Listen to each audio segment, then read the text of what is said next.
Now, UN Security Council team is visiting Rohingya refugees trapped along the border between Bangladesh and Myanmar. The UN delegates are meeting refugees at the Cox's Bazar camp in Bangladesh before travelling to Myanmar to meet leader Aung San Suu Kyi. Well, joining us from central London is the director of Burma Human Rights Network, Kyaw Win. Very good morning to you. Talk us through the significance of UN envoys being in Myanmar. Thank you for having me. I think this is a very significant moment, and this is the first time in the history that the UN Security Council is visiting in Burma. And at the same time, it is very important that the action after the visit is very important. And we are encouraging international community that the action shouldn't be a symbolic. So far, there is only symbolic action by the US, by the EU, so that needs a lot of very important point. And also, second thing is the repatriations. And the repatriation cannot happen at this situation, and also the protection for the Rohingya community is extremely important, because you see that people who committed crimes are welcoming them again. So which means international community is sending these people to the death camp again. So that's very worrying sign for us. It's been, 8 months since violence erupted in the Rakhine state. What is the situation on the ground like now? There are let me explain it two different ways here. One part is the northern Rakhine state, and one part is around Sitwe, where there are already been people living in refugee camps. Northern Rakhine state, there is total media blackout. There are many places, there are mass graves, and there are many places evidence of the genocide.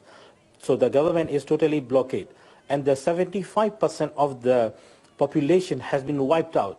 And those remaining 25%, the Burmese government is planning to take these Security Council visitors to take those places where Rohingyas still remain, and that not represent what happened in those 75% locations.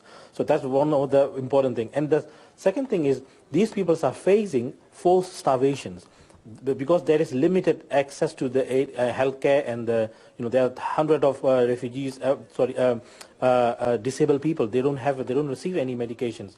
So there are many problems happening those people, and they are forcing them to still flee into the Bangladesh. And also in the around city, people leaving by boats again and again. And a few days ago, one of the boat arrived to Indonesia.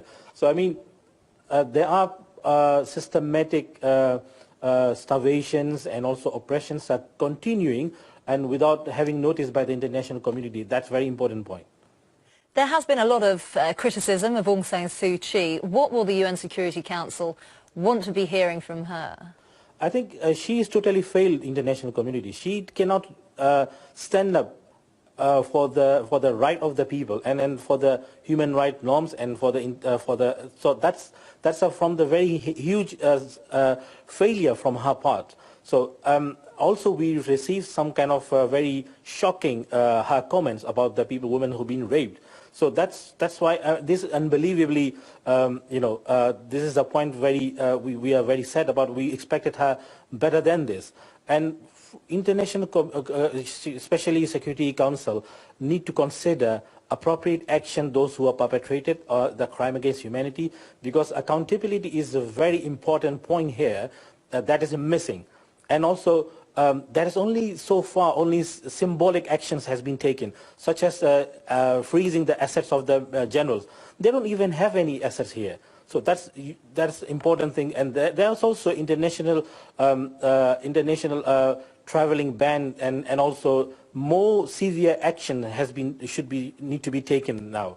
Otherwise, we are encouraging them not only to persecute not only Rohingya people. There are also other people like Kachin people, Shan and Kareens, and even Rakhines are also facing severe persecution. And a couple of days ago, there was a shelling on the Kachin people. So Burmese military is, they are continuously targeting the civilians, and they have never been face any accountability. So this is a very important point. International community must take serious step right now, because otherwise, and there is no democratic reforms or any transitions. This is a very to be honest, that this is a misleading international community that Burma is continuing on the political transition.